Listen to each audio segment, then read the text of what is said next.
امید آج آپ کی عید اچھی گزری ہوگی اور آپ نے قربانی رحم دلی سے کی ہوگی، کیونکہ عید کے کچھ دن بعد آپ کی ہماری قربانی بھی ہونے والی ہے۔ فیڈرل بجٹ آ رہا ہے، so I hope you should the same mercy جو آپ ایکسپیکٹ کر رہے ہوں گے اپنی گورنمنٹ سے۔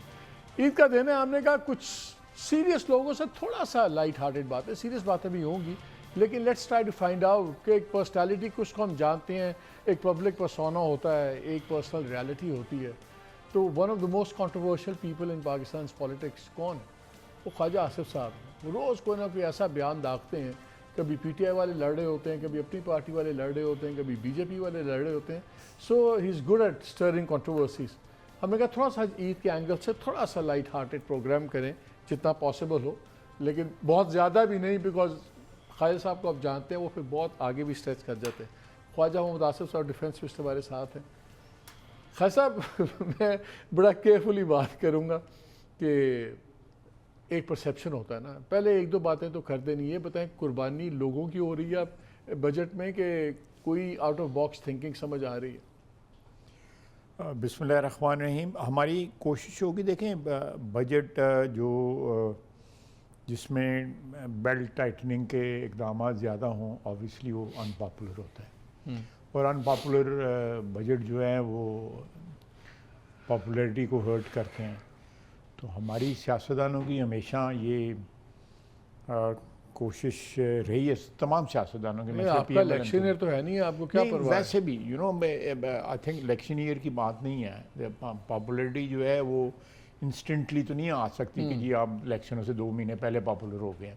تو you have to keep trying کہ آپ کا پاپولیرٹی کا گراف جو ہے وہ ریزنیبل لیول تک رہے۔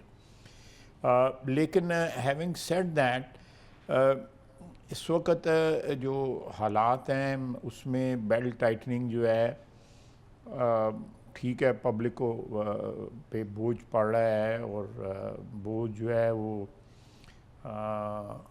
بہت میری پرسنل رائے ہے کہ بہت سے طریقے ایسے ہیں کہ اس بوجھ کو کم کیا جا سکتا ہے، اس بوجھ کا جو امپیکٹ ہے اس کو ذرا سافٹ کیا جا سکتا ہے۔ بہت لیکن آؤٹ آف باکس تھنکنگ ہمیں نظر نہیں آ رہی۔ میں ایک دو منٹ میں ہی ریپ اپ کر لوں گا۔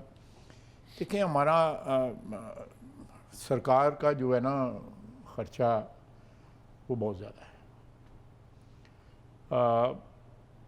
یہ جو طریقے ہیں جی کہ آپ گاڑی نہ استعمال کریں، فلاں چیز نہ استعمال کریں، یہ کیا کہتے ہیں اس کی سمبولک ویلیو، ٹوکن ویلیو تو ہو سکتی ہے، لیکن جب تک آپ ڈیپ روٹڈ جو ہے نہیں لے کے آئیں گے۔ میں آپ کو ایک بڑی مختصر سی بات بتاتا ہوں۔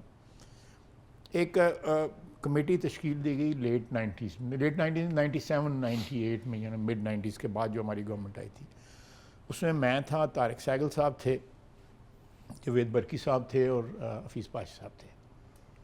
اور ورلڈ بینک نے کہا تھا کہ 400 کے 500 ملین ڈالر آپ کو دیں گے، آپ سائز آف دا گورنمنٹ جو ہے ڈیکریز کریں۔ یہ ان نیسیسری ملٹیپلیکیشن جو ہے، ایک چیز کے لیے 6 آرگنائزیشنیں، 10 آرگنائزیشنیں ایک ہی کام کر رہی ہیں، ایک ہی چیز کر رہی ہیں، bring them under the same roof. ہم نے وہ رپورٹ تیار کی، طارق سہگل کے پاس آج بھی وہ رپورٹ کی کاپی ایک موجود ہے، یہاں بھی ہو گئی کیبنٹ سیکریٹریٹ وغیرہ میں، میرے پاس نہیں ہے۔ تو اس میں میرے اپنے سٹاف نے، اس وقت میرا پرائیویٹائزیشن کا پورٹ فولیو تھا، اپلائی کر دیے جی کہ سانوں ہی فارغ کر دو۔ It was so attractive and people could live comfortably after getting out of the government jobs. لیکن بیوروکریسی نے اس کو کل کر دیا۔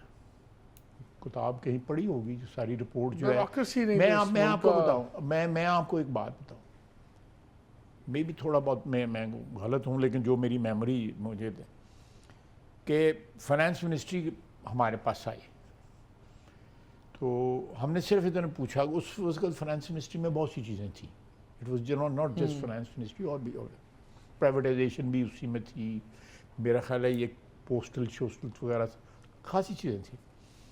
ہم نے منسٹر صاحب سے پوچھا کوئی اندازہ ہے آپ کے کتنی ڈپارٹمنٹس ہیں آپ کے پاس؟